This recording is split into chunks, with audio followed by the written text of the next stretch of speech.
Welcome in, folks. Happy Friday to you. Happy Halloween as well. Hopefully you've got the pumpkin carved. You've already had at least one cup of hot chocolate, or as some people refer to it as, hot cocoa out there today. And you're getting ready to go out and get some trick-or-treating, getting that big bag of candy, or what's the basket is the other word I'm thinking of. Get the big basket of candy ready to go. We've got a beautiful evening on tap. Whether you are going trick-or-treating or perhaps you're going to, I think it's a JU in Florida baseball game over here at VyStar Ballpark. I think that's what's going on. And then, of course, you got all the tailgaters out there at RV City and really just all around Jacksonville now at this point. People getting ready for the Florida-Georgia game tomorrow.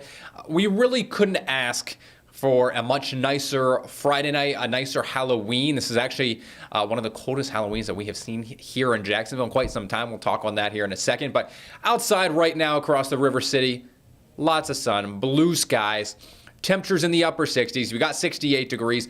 Dew points are low, so it is not humid. So a cool, fresh, dry feeling air out there across the First Coast right now. It warmed up just a few more degrees there up at the airport. 70 degrees now in the airport in Jacksonville. 70 also in St. Simon's Island, way across. But many of us upper 60s, flirting with that 70-degree mark this afternoon. And that's really what the whole weather team here, we were expecting. Most of us would struggle to get up out of the upper 60s. We were going to be on really either side of 70 today. A little bit breezy out there. Winds out of the northwest, I should say. 10, 15 mile per hour gusts at times. But overall, it is not as breezy outside today as it was yesterday. And that's going to improve even more so as we go through the rest of tonight and throughout the day tomorrow. But I mentioned this morning, it's actually the 10th coldest Halloween on record for Jacksonville. We hit a morning low of 44 degrees, exactly what we had forecasted for last night. So a little pat on the back for ourselves there. But not only that, tied for the 10th coldest, but actually our coldest Halloween morning since back in 2017 when we hit 43 degrees. So this is a bit of a rarity. The last 3 years, our morning lows were in the 60s, our afternoon highs were in the mid 80s. So for once, it doesn't feel like summer. Actually feels like what the holiday calls for, some much more fall-like weather and air out there this morning, and continuing outside right now, and will continue tonight too. So temperatures, by the time you get to 5, 6 p.m., they're going to start to cool off a little bit, out of the 60s down into the upper 50s by 7, 8 p.m. And then if you're staying out any later than that, you're doing some later night trick-or-treating or, Halloween parties, anything you got going on, it is going to be a little bit chillier out there. Because of the clear skies and the calm winds, we are expecting temperatures to drop off rather quickly. Really, I would say after about 8 to 9 p.m. So although you might be in the 60s by 6, by 10, 4 hours go by, you already might be down in the mid-50s, low 50s if you're out there in Waycross. So it is going to be a chilly night here through the rest of the daytime hours and during, kind of those few hours post-sunset. But then overnight, down into the 40s. Now, I know we've been in the 40s the last few nights. Of course, we hit 44 degrees this morning. Likely even colder than that, though, as we look ahead to tomorrow morning. We've talked about this nearly all week long. Low 40s for much of Duval County in the Jacksonville area. There will be a few locations, though, on the west side. So western Duval, inland Nassau County, and then really areas west and north of Highway 301. You folks could be waking up with upper 30s to near 40 degrees. So are we expecting frost? No.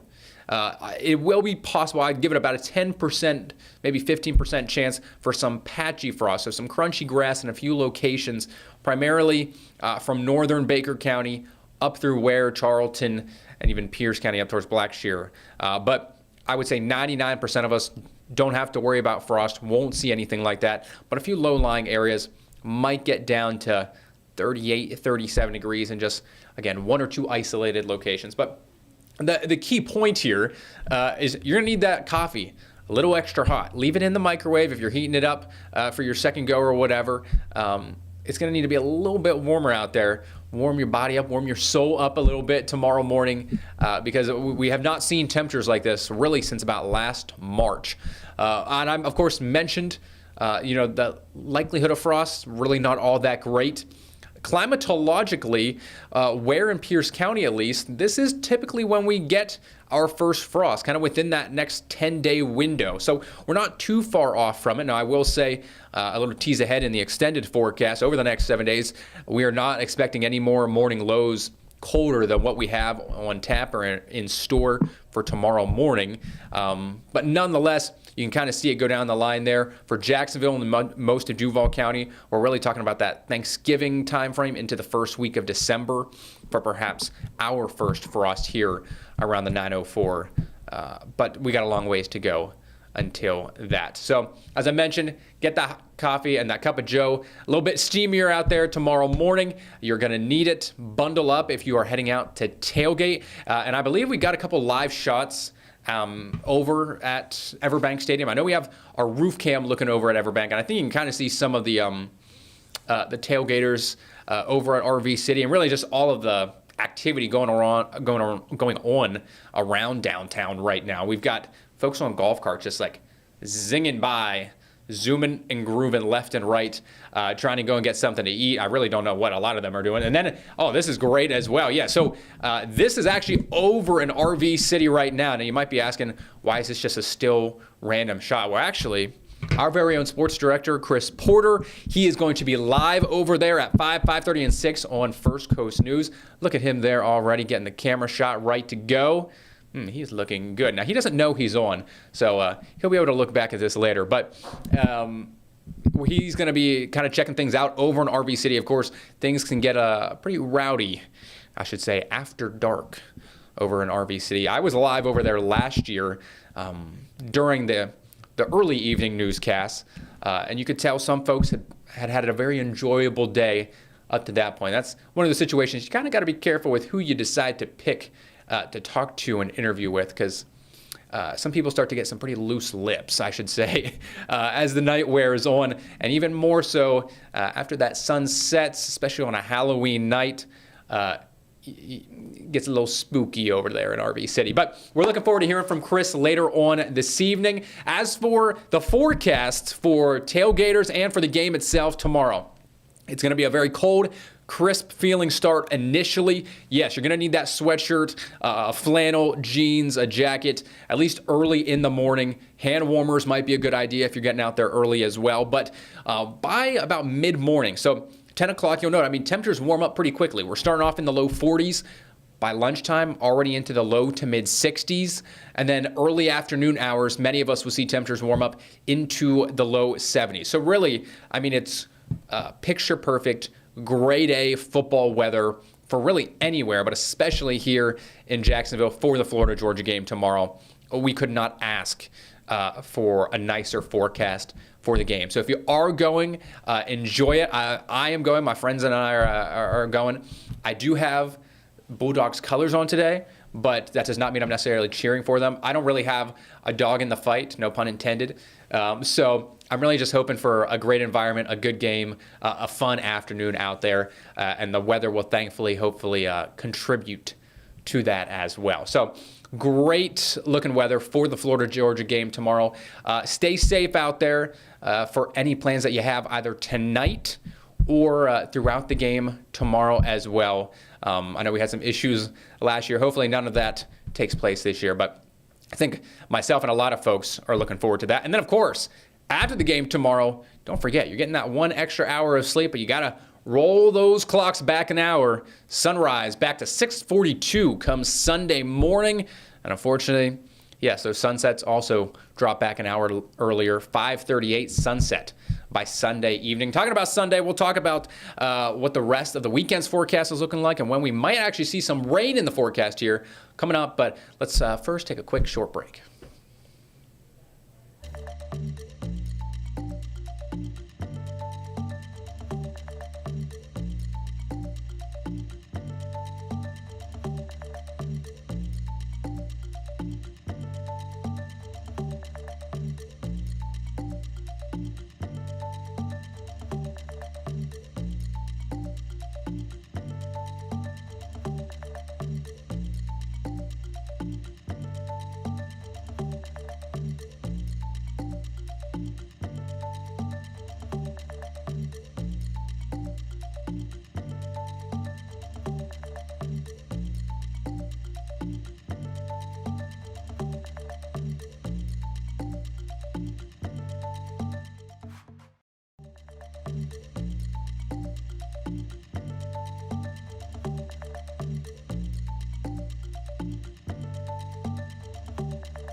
Welcome back, folks. We see Chris Porter live out there. Now, we are not talking to him. It looks like he's doing some interviews out there.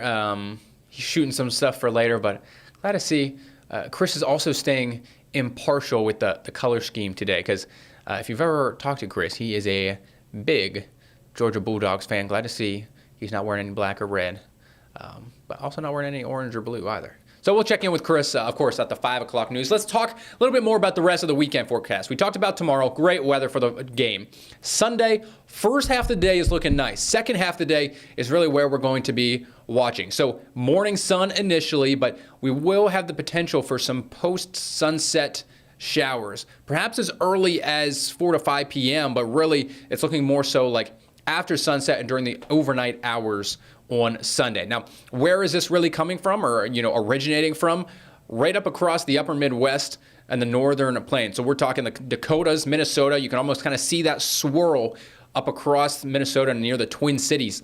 That is going to be headed our way here through tonight, tomorrow, and then as we advance it into Sunday. Now, what this map is depicting is really two things. You got those kind of wind barbs or the wind streams. That is the upper level jet stream. So you get this huge trough and this big dip in the jet stream down really across the southeastern quadrant of the United States. And then there's those bright pink and red colors. That is essentially just atmospheric energy, which will often provide instability and lift for showers and thunderstorms. So this is kind of in the mid to upper levels of the atmosphere, showing there's a strong jet streak and strong dip in the jet stream, and then all of this instability and energy swinging toward our corner of the world here on the First Coast through Sunday night and through much of the day on Monday. But will we actually see any rain or storms from it? Lew and I talked about this a little bit yesterday. Yes, you also need the instability, but there's, of course, a lot of different factors that go into, do you happen to see storms? How strong are they? Is it just shower activity?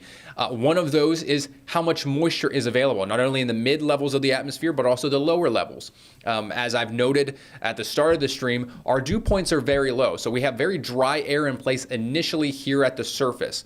To get that much of a moisture return back at the surface within about a 36-hour time frame, it's kind of tough to do. So you're really relying on mid-level moisture, which there's not really a ton of, at least here. Now, further to the southwest and south, there's a little bit better moisture. So as we kind of look at the high-res futurecast, what does this mean when we actually bring it down to the surface? What could this give to us by Sunday evening? Through really Sunday afternoon, we're really just going to notice an increase in cloud cover for most of us, partly to mostly cloudy skies, and then perhaps a few showers string their way through. Latest modeling here from our in-house high-res model really doesn't show much of any showers or rain activity. A couple models prior did have a little bit. So again, really best chance is going to be during that overnight period, Sunday night into Monday morning. Pre-dawn showers seem to be the likeliest scenario here in this. So because of that, we are not issuing a weather impact alert for the Monday morning commute, primarily because we are expecting most of it to pretty much be out of there by 6 to 7 a.m.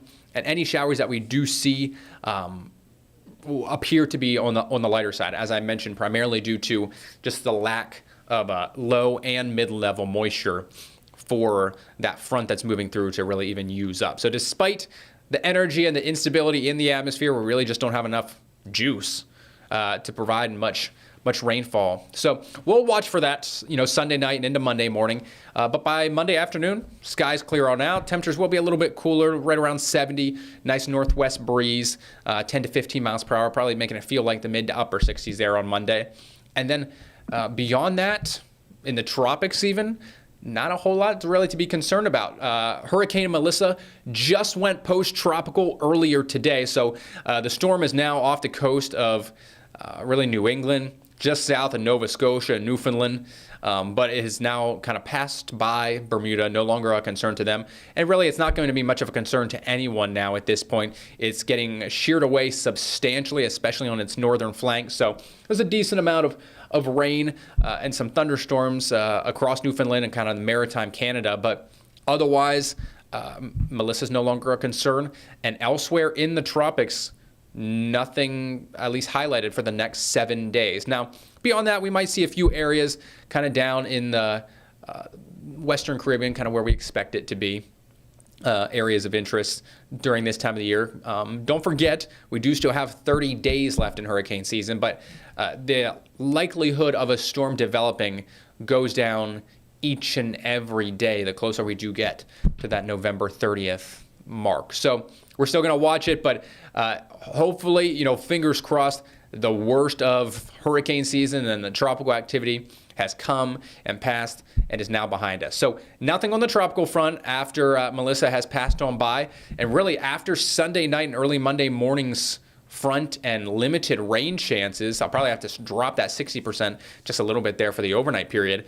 We don't really have a whole lot else with regards to rain or storms here for the next 7 days. Now, we are going to warm up a little bit more so by the back half of next week. So by next Wednesday, Thursday, Friday, we're talking mid to upper 70s. I do think some inland locations, really kind of like Stark, Gainesville, Butler, you folks could see temperatures up to near 80 by next Friday potentially. And that is likely because of our next front and our next possible storm system will likely arrive by this time next week, or really by next Saturday and next Sunday. So we'll watch for a few showers there late this weekend and into Monday. And then beyond that, we're going to have to wait another 8 to 9 days to even have a glimpse at a few showers or a few storms out there. So pretty straightforward 7-day forecast for you for the most part.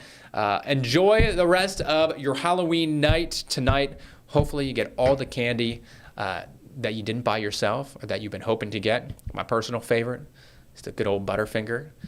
A little bit addicted to the Butterfingers out there. Twix is a close second in my book. I'm not a huge fan of like the Sour Patch Kids or Twizzlers or Starburst. They are good, but just kind of like too sweet. Much more of the chocolate kind of guy. So go out, get that candy. Hopefully your outfits and your costumes are on point. I'm sure you look good. I have all faith in you completely. And enjoy, whether you're trick-or-treating, a Halloween party, going to Florida, Georgia this weekend.